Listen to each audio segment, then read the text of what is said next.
நம்மளோட எதிரியோட பலம் என்னன்னு பார்த்தீங்கன்னா நம்மளோட பயம்தான்.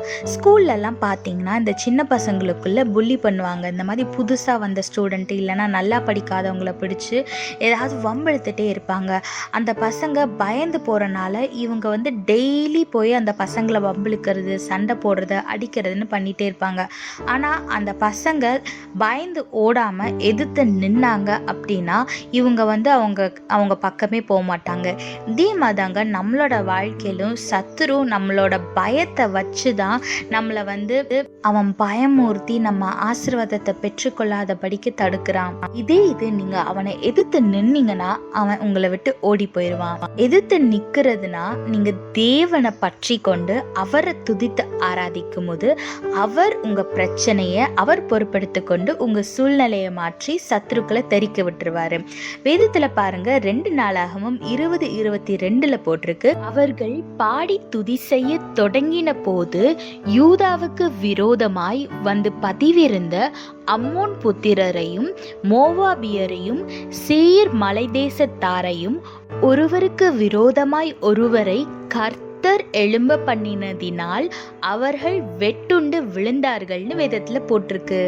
ஆமாங்க, நீங்க பாடி துதி செய்ய ஆரம்பிச்சிட்டீங்க அப்படின்னா ஏசப்பா உங்களுக்காக செயல்பட ஆரம்பிச்சிருவாரு. அதனால உங்க சூழ்நிலையை பார்த்து பயப்படாம உட்கார்ந்து அழுதுட்டு இருக்காம கவலைப்பட்டுட்டு இருக்கமா, எப்படிப்பட்ட சூழ்நிலையா இருந்தாலும் சரி நீங்க தேவனோட பாதத்துல அமர்ந்து அவரை துதிக்க ஆரம்பிங்க.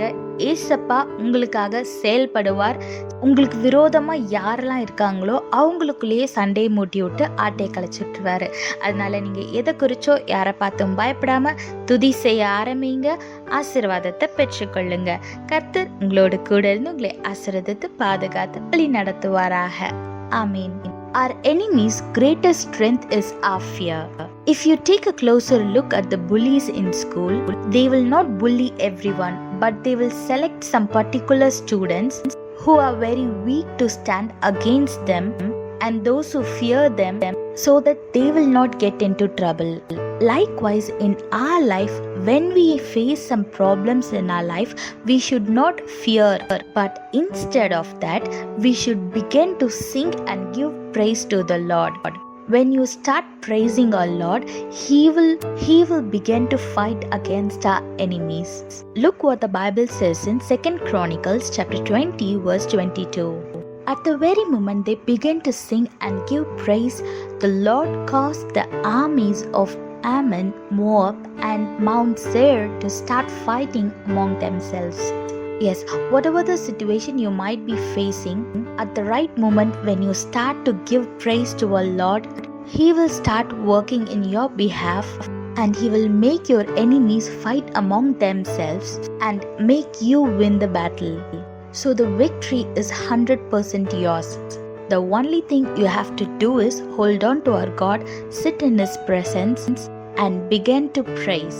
Praise is the key to our breakthrough. So what are you waiting for? You need not to be in a problematic situation to praise our God. Even if your situation is well and good, praising our God brings blessings in your life and peace in your life. So what are you waiting for? Start praising Him and live a blessed life. God bless you all. Have a blessed day. Amen.